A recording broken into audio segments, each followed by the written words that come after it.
I was in preschool. It was recess, and I was alone. And the classmates ignoring me at recess could not understand me.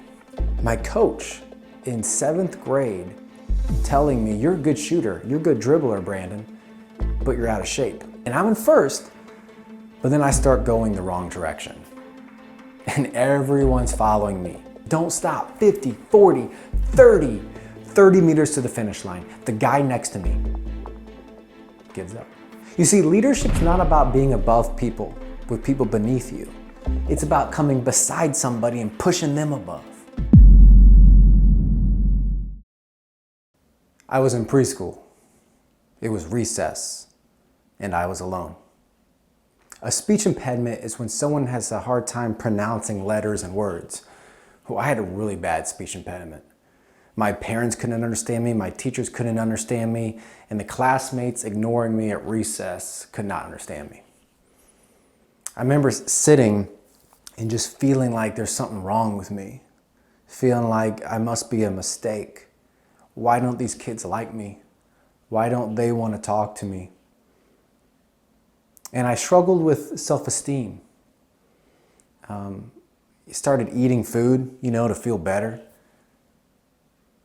And I remember my parents having me go to speech class. And at speech class, I had to say, "The red rabbit ran up the road." Because R's were really hard for me. I sounded like web, wabbit, what. And it was frustrating. It was embarrassing. But I slowly got better. But even though my speech got better, I don't think my self-esteem did. I still felt misunderstood. Even at home, I remember I had an older brother, and my parents would listen to him and his advice, and I felt like they didn't really care about mine. And I think that just stuck with me a little bit. So I went through school, but my confidence wasn't there. And I remember I really wanted to be in the NBA. I wanted to play basketball. And I remember my coach in 7th grade telling me, "You're a good shooter, you're a good dribbler, Brandon, but you're out of shape." And he was right. I gained a lot of weight. And he said I should go out for cross country. And cross country is a sport where you just run. That's all you do. And I was like, "Coach, look at this. This don't run." And he said, "You got to do what you don't want to do what you want to do." So I went out for cross country, and I hated it. I was like near last every race. It did not increase my self-esteem. But after that year, I got a little bit faster, a little bit better at basketball. Well, that summer, going into 8th grade, was a moment that changed my life. I had a teammate. His name was Brian. And we weren't best friends. I don't even know why he called me. Maybe he just needed somebody to run with. Maybe he saw something in me. But he called me and he asked me to go running with him. And reluctantly I went because I wanted to be good at basketball. So we're running down Main Street in our town. And it was hot. And I don't want to do this. This doesn't feel good. But he pushed me. And I pushed myself harder and harder. And I made it. And the rest of that summer, I kept running. And he was there running with me. And something changed inside of me. I started to see myself as somebody who was not a mistake. Somebody who had purpose. Somebody who could do something, who could be something. And at the end of that summer, I showed up to 8th grade and people didn't even recognize me. I lost all my weight. And then on the first race, first place. Second race, first place. Third race, first place. Fourth race, first place. People couldn't believe it. The kid who was last is now getting first. I don't even think I believed it. But then the last race of the season, I'm so far undefeated. Runners to your mark, get set. I'm going, I'm running, and I'm in first. But then I start going the wrong direction. And everyone's following me. And the official blows his whistle. He's like pointing the opposite direction. Yeah, I didn't go a little bit off course. I went the opposite way. So I'm no longer first, I'm last. But I've been in last place before. You see, when I talk to schools, I tell students, we all love the mountaintop, where we're successful and we never lose and we're always happy. We don't want the valleys, where we have disappointment and pain and failure. But you ever notice in the valley is where the trees grow? Because that's where the water is. And it's the same for us. We don't grow on mountaintops. I mean, they're fun, they're great. We grow the most in the valleys, in the tough times. So when I realized I was in last place, I know I've been in last place before.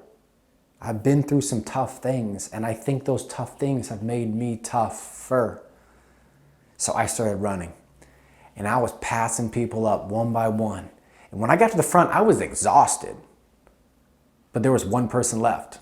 And now we're sprinting side by side to the finish line, 100 meters, 90, 80, 70, 60, don't stop, 50, 40, 30, 30 meters to the finish line. The guy next to me gives up.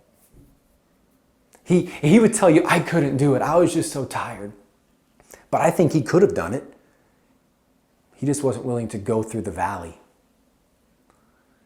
I finished undefeated. I didn't lose a race.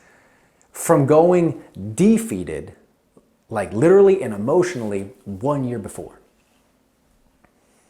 And I ask students, as I speak at their schools and conferences, I say, how? How does a person go from last to first? And they tell me, it's because you didn't give up. It's because you ran hard. It's because you practiced. And I said, yeah, but how? And they don't realize it. And I tell them, the story is about me, but I'm not the main character. This story is about Brian. It's about a leader. And Brian wasn't the coach. He wasn't the fastest runner. You see, leadership's not about being above people, with people beneath you. It's about coming beside somebody and pushing them above. And Brian was one of the people in my life who did that for me.